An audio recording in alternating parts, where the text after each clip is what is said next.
കാറ്റത്ത് കിളിക്കൂടിന്റെ നാളത്തെ എപ്പിസോഡിലെ പ്രമോ വിശേഷങ്ങളിലേക്ക് എല്ലാവർക്കും സ്വാഗതം. വീഡിയോ ആദ്യമായി കാണുകയാണെങ്കിൽ സപ്പോർട്ട് ചെയ്ത് സബ്സ്ക്രൈബ് ചെയ്ത് ലൈക്ക് ചെയ്യാൻ മറക്കല്ലേ. സുധീഷ് തന്റെ തുണിയലക്കാനായി മുറ്റത്തേക്ക് ഇറങ്ങുമ്പോഴാണ് അവിടെ വിഷമത്തോടെ ഇരിക്കുന്ന ഹരീഷിനെ കാണുന്നത്. സുധീഷ് അവന്റെ അരികിലേക്ക് ചെന്ന് എന്തുപറ്റി ഹരീഷേ, നീതുവിനെ ആലോചിച്ചിരിപ്പാണോ എന്ന് ചോദിക്കുന്നുണ്ട്. അതെ സുഭാഷ് ഏട്ടാ, നീതുവിനെ കുറിച്ച് തന്നെയാ. അവൾക്ക് എന്താ സംഭവിച്ചെന്ന് അറിയില്ലല്ലോ. ഇപ്പൊ അവളോട് എനിക്ക് വല്ലാത്തൊരു ഇഷ്ടം തോന്നുകയാണെന്ന് ഹരീഷ് പറയുന്നുണ്ട്. അപ്പോ ഇത്രനാളും നീ അവളുടെ പുറകെ ചുമ്മാ നടക്കുമായിരുന്നു എന്ന് സുധീഷൻ ചോദിക്കുന്നുണ്ട്. അങ്ങനെയല്ല, എനിക്ക് അവളെ ഇഷ്ടമാണ്. ഇഷ്ടമുള്ളത് കൊണ്ട് തന്നെയാ അവളോട് സംസാരിക്കുന്നതും. ഇപ്പോ നടന്ന സംഭവങ്ങളെല്ലാം ഓർക്കുമ്പോൾ അവളോട് എനിക്ക് ബഹുമാനം തോന്നുകയാണ്. സ്വന്തം വീട്ടുകാരെ എതിർത്ത് എന്നെ സപ്പോർട്ട് ചെയ്യാൻ വലിയ മനസ്സ് വേണം. വീട്ടിലേക്ക് തന്നെ തിരിച്ചു പോകണമെന്ന് ബോധ്യമുണ്ടായിട്ടും നമുക്ക് വേണ്ടി സംസാരിച്ചത് വലിയ കാര്യം തന്നെ. സൂപ്പർ അല്ലേ എന്ന് ഹരീഷ് ചോദിക്കെ സുധീഷും പറയുന്നുണ്ട്. അതെ അതെ, ഞാനും ചിന്തിച്ചത് അതായിരുന്നു. എന്തു കണ്ടിട്ട് അവള് നിന്റെ പുറകെ നടക്കുന്നതെന്ന്. ഹരീഷും പറയുക സുധീഷ് ഏട്ടനെ അസൂയ.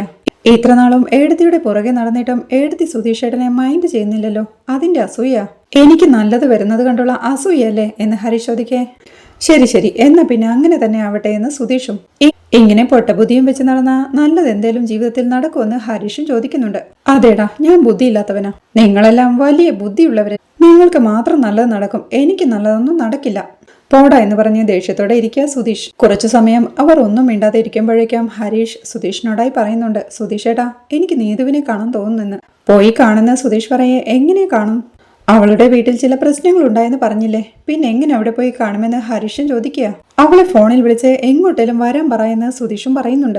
അവൾക്ക് ഫോണില്ല സുധീഷേട്ടാ. ഇന്നലെ അവളുടെ അച്ഛന്റെ ഫോണിൽ നിന്ന് എന്നെ വിളിച്ചത്. എനിക്ക് അവളെ കാണാൻ തോന്നുന്നു സുധീഷേട്ടാ എന്ന് ഹരീഷ് പറയെ. ഉടനെ കാണണോ എന്ന് സുധീഷും ചോദിക്കുന്നുണ്ട്. ഒരു നിമിഷം ആലോചിച്ചുകൊണ്ട് സുധീഷും എഴുന്നേറ്റ് എന്നാ വാ നമുക്ക് പോവാമെന്ന് പറഞ്ഞു വിളിക്കുക.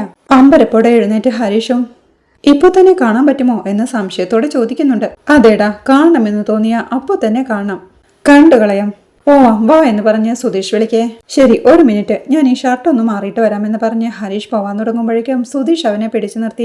ഈ ഷർട്ട് നല്ലതാണല്ലോ, കാണണമെന്ന് തോന്നിയ ഉടനെ പോയി കാണണം. ഷർട്ട് മാറ്റട്ടെ, പാന്റ് മാറ്റട്ടെ എന്ന് പറഞ്ഞ് നിന്നാലുണ്ടല്ലോ എന്ന് സുധീഷ് പറയുമ്പോഴേക്കും ശരിയെന്ന് പറഞ്ഞ് ഹരീഷ് ബൈക്ക് എടുക്കാനായി പോവുകയാ.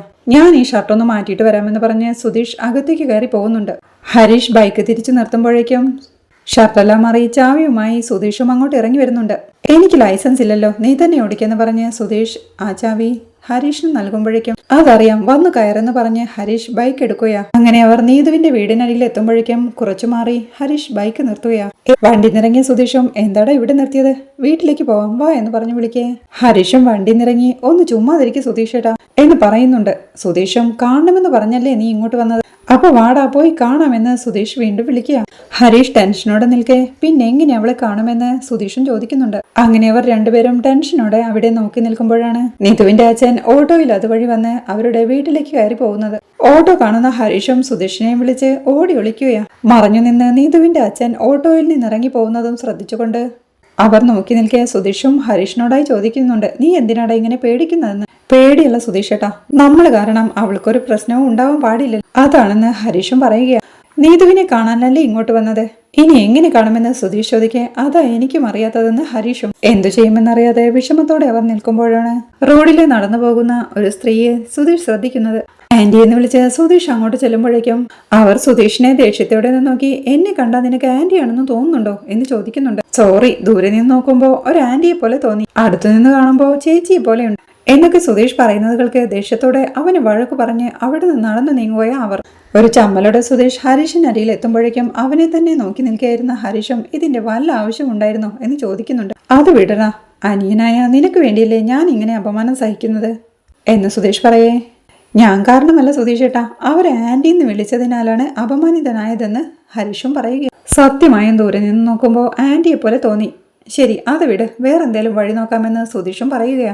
അപ്പോഴാണ് നീതുവിന്റെ പ്രായമുള്ള ഒരു പെൺകുട്ടി അതിലൂടെ നടന്നു വരുന്നത് സുധീഷിന്റെ ശ്രദ്ധയിൽപ്പെടുന്നത്. അത് കണ്ട് സുധീഷും ഹരീഷിനോടായി എടാ ഹരീഷേ, ആ പെൺകുട്ടി ഓക്കെ അല്ലേ എന്ന് ചോദിക്കെ. എന്തിനെന്ന് ഹരീഷും. നിന്റെ പ്രണയത്തിന്റെ ഹംസമാവാൻ എന്ന് പറഞ്ഞ് നടന്നു നീങ്ങുന്ന പെൺകുട്ടിയുടെ അരികിലേക്ക് ചെന്ന് സുധീഷ് അവളെ വിളിക്കുകയാണ്. ഹലോ എന്ന് ചിരിയോടെ അവൻ വിളിക്കുമ്പോഴേക്കും അവന് ദേഷ്യത്തോടെ നിന്നേക്ക് ആ പെൺകുട്ടി നടന്നു നീങ്ങുകയാണ്. സുധീഷും അവളുടെ പുറകെ ചെന്ന് അവളെ തടഞ്ഞു നിർത്തി. ഒരു മിനിറ്റ്, നീ എത്ര സുന്ദരിയാ, അത് പറയാന്ന് വിചാരിച്ചപ്പോ പെട്ടെന്നോടി പോകുന്നു. സുന്ദരിയായ പെൺകുട്ടികളെല്ലാം ഇങ്ങനെ വേഗത്തിലാവുമല്ലേ നടക്കുക എന്നവൻ ചോദിക്കുന്നവൾക്ക് അവളും നാണത്തോടെ പുഞ്ചിരിക്കുകയാ. അത് കണ്ട് സുധീഷും എത്ര ഭംഗിയുള്ള ചിരിയാ, ഇവിടെ അടുത്താണോ കുട്ടിയുടെ വീട്, കുട്ടിയെ ഞാൻ ഇതുവരെ ഇവിടെ കണ്ടിട്ടില്ലല്ലോ. സോറി, എന്നെ തെറ്റിദ്ധരിക്കില്ലേ.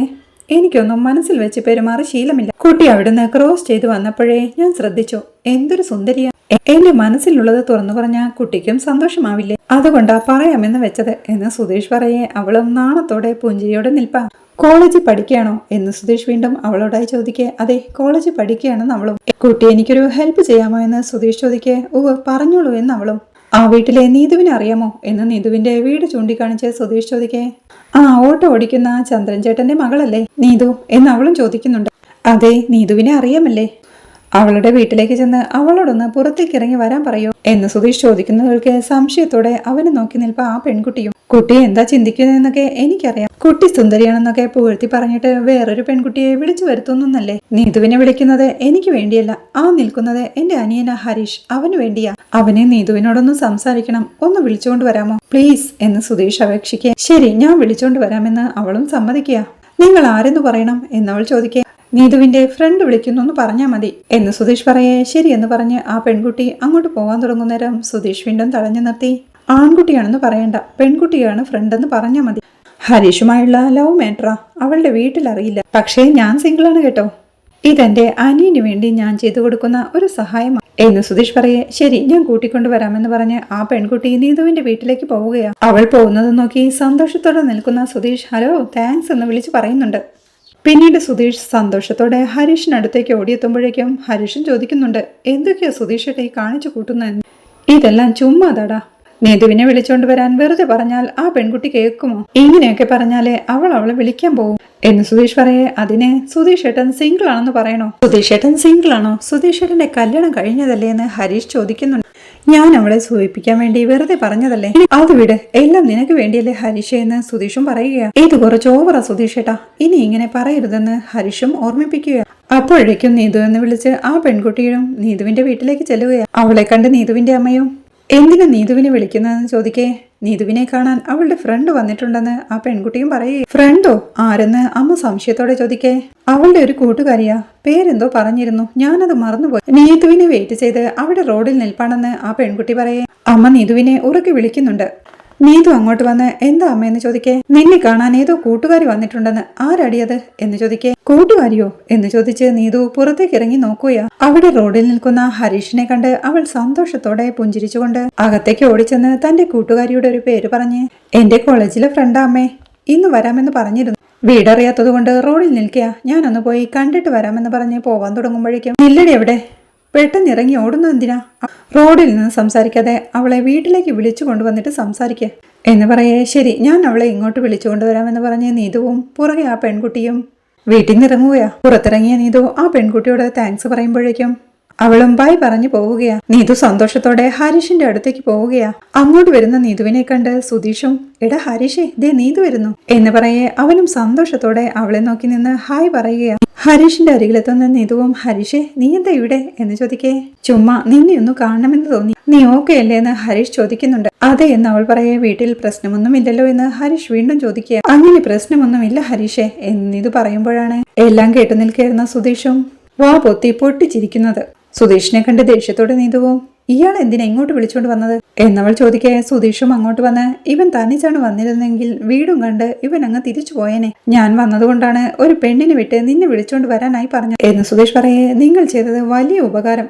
നിങ്ങൾക്ക് കുറച്ച് പേഴ്സണലായി സംസാരിക്കണം, ഒന്ന് മാറി നിൽക്കാമോ എന്ന് നീതു ചോദിക്കുന്നുണ്ട്. ഹരീഷിനെ നോക്കി ഒരു ചിരിയോടെ ശരി പോവാം, നിങ്ങൾ സംസാരിച്ചോ എന്ന് പറഞ്ഞ് സുധീഷ് അവിടെ നിന്ന് മാറിപ്പോവുകയാണ്. സുധീഷ് പോയി കഴിയുമ്പോഴേക്കും ഹരീഷും നിതുവിനോടായി നിതു നീ ഓക്കെ അല്ലേ എന്ന് ചോദിക്കേ. അവൾ സുധീഷിനെ കെട്ടിപ്പിടിച്ച് അവന്റെ നെഞ്ചിലേക്ക് ചായുകയും നിതുവിന്റെ പെട്ടെന്നുള്ള ആ പ്രവൃത്തിയിൽ എന്തു ചെയ്യണമെന്നറിയാതെ ഹരീഷും അവളെ ചേർത്ത് പിടിക്കുക. ചുറ്റും നോക്കിക്കൊണ്ട് പരിഭ്രമത്തോടെ ഹരീഷും പറയുന്നുണ്ട്, നിതു നീ എന്താ ഈ കാണിക്കുന്നത്? ആരെങ്കിലും കാണുമെന്ന്. കാണുന്നവര് കാണട്ടെ. ഹരീഷിനെ എനിക്ക് ഒരുപാട് മിസ് ചെയ്യുന്നു. എന്റെ കയ്യിൽ മൊബൈലുമില്ല, ഹരീഷിനോട് സംസാരിക്കാനും കഴിയില്ല. ഹരീഷിനെ കാണാതെ ഹരീഷിനോട് സംസാരിക്കാതെ എനിക്ക് ഭ്രാന്ത് പിടിക്കുന്നുണ്ട്. സൂയിസൈഡ് ചെയ്താലോന്ന് വരെ ഞാൻ ആലോചിച്ചു. നല്ല നേരത്താ ഹരീഷ് വന്നത് എന്നൊക്കെ നീതു പറയുന്നവൾക്ക് എന്തൊക്കെയാ നീതു പറയുന്നത്? മിണ്ടാതിരിക്കുന്ന ഹരീഷും. അപ്പോഴാണ് നീതുവിന്റെ ചേട്ടൻ അഖിൽ തന്റെ ബൈക്കിൽ അതുവഴി വരുന്നത്. റോഡരികിൽ ഹരീഷിന്റെ നെഞ്ചത്ത് ചാഞ്ഞു കിടക്കുന്ന നീതുവിനെ കണ്ട് റോഡരികിൽ വണ്ടി ഒതുക്കി നിർത്തി അഖിൽ അങ്ങോട്ട് ഇറങ്ങിച്ചെന്ന് ഹരീഷിന്റെ നെഞ്ചിൽ ചാഞ്ഞു കിടക്കുന്ന നീതുവിനെ പിടിച്ചു വലിച്ച് അവളുടെ കവിള താഞ്ഞടിച്ച് എന്താടി നീ കാണിക്കണെന്ന് ചോദിക്കുക. എന്തിനാണ് അവളെ അടിക്കണെന്ന് ഹരീഷ് ചോദിക്കുമ്പോഴേക്കും അവര് നേരെ വിരൽ ചൂണ്ടി നീ മിണ്ടരുതെന്ന് പറഞ്ഞ് അവളെ പിടിച്ചു വലിച്ച് വീട്ടിലേക്ക് കൂട്ടിക്കൊണ്ടു പോവുകയാ അഖിൽ. ബഹളം കേട്ട് അങ്ങോട്ട് വന്ന സുധീഷും എടാ സൂക്ഷിച്ചു കൊണ്ടുപോണേ, ഓവറാക്കല്ലേ എന്ന് വിളിച്ചു പറയുന്നുണ്ട്. വാടി ഇങ്ങോട്ട്, നിന്നോട് വീട്ടിൽ നിന്ന് ഇറങ്ങി പോകരുതെന്ന് പറഞ്ഞിട്ടില്ല, നിന്റെ കാല് ഞാൻ തല്ലിയൊടുക്കും എന്ന് പറഞ്ഞ് അവളെ വീട്ടിലേക്ക് കൂട്ടിക്കൊണ്ടു പോവുകയാ അഖിലും. കൊണ്ടുപോകുന്നത് കണ്ടില്ലേ സുഭാഷേട്ടാ എന്ന് ഹരീഷ് ചോദിക്കുക. അവൻ അവളെ എന്ത് ചെയ്യാനാ, അത് വീട്, നീ വാ വണ്ടി എടുക്കുമെന്ന് പറഞ്ഞ് അവനെ കൂട്ടിക്കൊണ്ടു പോവുകയാ സുധീഷും. അഖിൽ നീതുവിനെ വീട്ടിലേക്ക് പിടിച്ചു കൊണ്ടുവന്ന് തള്ളുമ്പോഴേക്കും അതുകണ്ട് അമ്മ ചോദിക്കുന്നുണ്ട് എന്താടാ നീ കാണിക്കുന്നെന്ന്. എന്താണെന്ന് നിങ്ങൾ മോളോട് ചോദിച്ചു നോക്ക്. പുറത്തിറങ്ങിയ കാല് തല്ലിയൊടിക്കുമെന്നല്ലേ പറഞ്ഞത്, പിന്നെ എങ്ങനെ ഇവൾ പുറത്തിറങ്ങി എന്നവൻ ചോദിക്കേ നീതുവിന്റെ ഒരു കൂട്ടുകാരി വന്നിട്ടുണ്ടെന്ന് പറഞ്ഞ് ആ പെൺകുട്ടി വന്ന് വിളിച്ച കാര്യം അവളുടെ അമ്മ പറയുന്നുണ്ട്. എന്തു പറ്റിയെന്ന് അമ്മ ചോദിക്കേ ആരോ എന്തോ പറഞ്ഞത് കേട്ട് നിങ്ങൾ അതെല്ലാം വിശ്വസിച്ചോ? റോഡിൽ ഇവളെ കത്തു നിന്നത് ഇവളുടെ കൂട്ടുകാരിയല്ല, ആ ഹരീഷും അവന്റെ ഏട്ടൻ സുധീഷുമാണ്. ഇവൾ അവിടെ ആ ഹരീഷിനെയും കെട്ടിപ്പിടിച്ച് നിൽക്കുകയായിരുന്നു എന്നഖിൽ പറയുന്നത് കേൾക്കെ ദേഷ്യത്തോടെ അമ്മയും എടി മഹാബാബി പെറ്റമ്മയെ പറ്റിക്കുന്നോടി, നാണം കെട്ടവള് എന്ന് പറഞ്ഞ് അമ്മ അവളെ അടിക്കാനായി തുടങ്ങുകയാ. അച്ഛനും അമ്മയെ തടഞ്ഞ് മതി നിർത്ത്, എന്താ നീ കാണിക്കുന്നത്, ഇനി അവളെ അടിക്കണ്ടെന്ന് അച്ഛൻ പറയുന്നുണ്ട്, ഞാൻ ചോദിച്ചോളാം എന്ന് പറഞ്ഞ അച്ഛൻ നീതുവിനോടായി ഇത്രയും പ്രശ്നങ്ങളുണ്ടായിട്ടും നീ അവനെ റോഡിലേക്ക് വിളിച്ചു വരുത്തി സംസാരിക്കുന്നു എന്ന് അച്ഛൻ ചോദിക്കുന്നവൾക്ക് അഖിലും ദേഷ്യത്തോടെ ഇവൾ ഇങ്ങനെയാവാൻ കാരണം ഈ അച്ഛനാ, വെറുതെ അവനോട് സംസാരിച്ചു നിൽക്കായിരുന്നെന്നാണോ നിങ്ങൾ കരുതുന്നത്? പബ്ലിക്കിനിടയിൽ ആ റോഡിൽ അവനെ കെട്ടിപ്പിടിച്ച് നിൽക്കുകയായിരുന്നു ഇവൾ, ഞാൻ അവളെ പിടിച്ചു വലിച്ചു കൊണ്ടുവന്നതെന്ന് അഖിൽ പറയുന്നു. അത് കേട്ട അമ്മയും ദേഷ്യത്തോടെ നീതുവിനോടായി നാണമില്ലടി നിനക്ക്, ആരടി അവൻ, അവനെ റോഡിലേക്ക് വിളിച്ചു വരുത്തി കെട്ടിപ്പിടിച്ച് നിൽക്കുന്നോ എന്ന് ചോദിച്ചമ്മ വീണ്ടും അവളെ പൊതിരി തല്ലുമ്പോഴേക്കും നീതുവും ദേഷ്യത്തോടെ നിർത്തമ്മേ, എനിക്കവനെ ഇഷ്ടമാണെന്ന് ഞാൻ പറഞ്ഞതല്ലേ, നിങ്ങൾ എന്നെ എത്ര അടിച്ചാലും വഴക്ക് പറഞ്ഞാലും ഞാൻ അവനെ മാത്രമേ ലവ് ചെയ്യൂ, അവനെ മാത്രമേ കല്യാണം കഴിക്കൂ എന്നവൾ പറയുന്നത് കേൾക്കെ അഖിൽ ദേഷ്യത്തോടെ അവളുടെ കവിളത്ത് ആഞ്ഞടിക്കുക. അവളും തിരിഞ്ഞ് അവനിട്ടൊന്ന് കൊടുത്തുകൊണ്ട് ദേഹത്ത് കൈവെക്കരുതെന്ന് പറഞ്ഞിട്ടില്ലേ, നീ അടിച്ചാ ഞാൻ അടിക്കില്ലെന്ന് വിചാരിച്ചോ എന്ന് നീതുവും ചോദിക്കുന്നുണ്ട്. അമ്മയും അവളോടായി നാണം കെടുത്തുന്ന കാര്യങ്ങളെല്ലാം ചെയ്തു വെച്ചിട്ട് അത് ചോദിച്ചാ നിന്റെ ചേട്ടനെ തല്ലുന്നു എന്ന് ചോദിച്ച് അമ്മ അവളെ വീണ്ടും അടിക്കുക. എത്രയാടി നിന്റെ വയസ്സ്, ഈ പഠിക്കുന്ന പ്രായത്തിലാണോടി ലവിനെ കുറിച്ച് പറയുന്നത് എന്നമ്മ ചോദിക്കേ അമ്മേ ആവശ്യമില്ലാതെ ഓരോന്ന് പറയല്ലേ എന്ന് നീതുവും അമ്മയോടായി പറയുന്നുണ്ട്. അച്ഛനും അവളോടായി ഇനിയും ഇതിങ്ങനെ സഹിക്കാൻ വയ്യ, ഞാൻ പറയുന്നത് നീ കേൾക്കുന്നുണ്ടോ ഇല്ലയോ എന്നച്ഛൻ ചോദിക്കേ ഇല്ലച്ചാ, ഈ വിഷയത്തിൽ നിങ്ങളെ അനുസരിക്കാൻ എനിക്ക് കഴിയില്ല എന്ന് നീതുവും തീർത്തു പറയുക. അഖിലും ദേഷ്യത്തോടെ പറയുന്നുണ്ട് ഇവളൊക്കെ ഒരു പെണ്ണാണോ, ഒരു പിശാച ഇവൾ, പുറത്തിറങ്ങിയ എന്റെ ഫ്രണ്ട്സ് എല്ലാം എന്തൊക്കെയാ പറയുന്നതെന്ന് അറിയാമോ, ആ നാണം കെട്ട കുടുംബത്തിലെ പയ്യനെ പ്രേമിക്കാൻ നടക്കുകയാണെന്ന് ചോദിച്ച് അവരെല്ലാവരും എന്നെ കളിയാക്കുകയാ എന്നഖിൽ പറയുന്നത് കേൾക്കെ അത്രയ്ക്കും വലിയ യോഗ്യന്മാരാണല്ലോ ചേട്ടന്റെ ഫ്രണ്ട്സ് എന്ന് നീതുവും ചോദിക്കുന്നുണ്ട്. അച്ഛനും ദേഷ്യത്തോടെ ഇങ്ങനെ ഉരുളക്കുപ്പേരി പോലെ സംസാരിക്കരുതെന്ന് പറഞ്ഞിട്ടില്ലേ എന്ന് നീതുവിനോടായി ചോദിക്കുക. അഖിലേട്ടൻ എന്നെ കുറിച്ച് പറയുന്നതെല്ലാം നിങ്ങൾ കേൾക്കുന്നില്ലേ എന്ന് നീതുവും ചോദിക്കുന്നുണ്ട്. അത് കേൾക്കെ അഖിലും ദേഷ്യത്തോടെ അവൾ കിട്ടുന്നു കൊടുത്തുകൊണ്ട് ഞാൻ എന്താടി തെറ്റായി പറഞ്ഞത്, നിന്റെ നല്ലതിന് വേണ്ടിയല്ലേ പറയുന്നതെന്ന് ചോദിക്കേ ഞാൻ എന്ത് തെറ്റ് ചെയ്തിട്ടാന്ന് ചോദിച്ച് നീതുവും അടി കൂടുകയും അവർ തമ്മിൽ അടി കൂടുമ്പോഴേക്കും അച്ഛനും ദേഷ്യത്തോടെ നിർത്താനല്ലേ പറഞ്ഞത്, നോക്ക് നീതു, ഞാൻ പറയുന്നത് അനുസരിക്കാമെങ്കിൽ ഇവിടെ താമസിക്കാം, ഇല്ലെങ്കിൽ ഈ വീട് വിട്ടിറങ്ങി പോയിക്കോണം എന്ന് താക്കീത്തോടെ പറയുന്നുണ്ട്.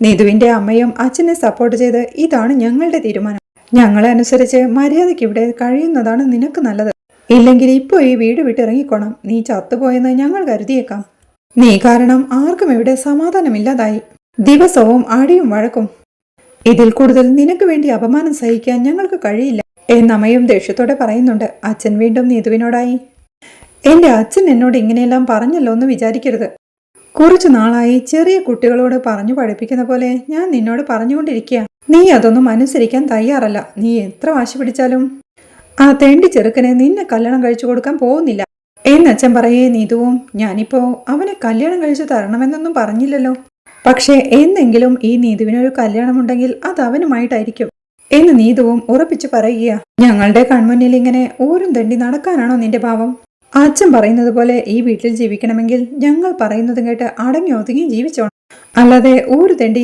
അവന്റെ പുറകെ നടക്കാനാണ് ഭാവമെങ്കിൽ ഇപ്പോൾ തന്നെ ഈ വീട് വിട്ടിറങ്ങിക്കോണം എന്നമ്മ തീർത്തു പറയെ അമ്മയെ ദേഷ്യത്തോടെ ഒന്ന് നോക്കി തന്റെ റൂമിലേക്ക് കയറി ഡോർ ലോക്ക് ചെയ്യുക നീതു.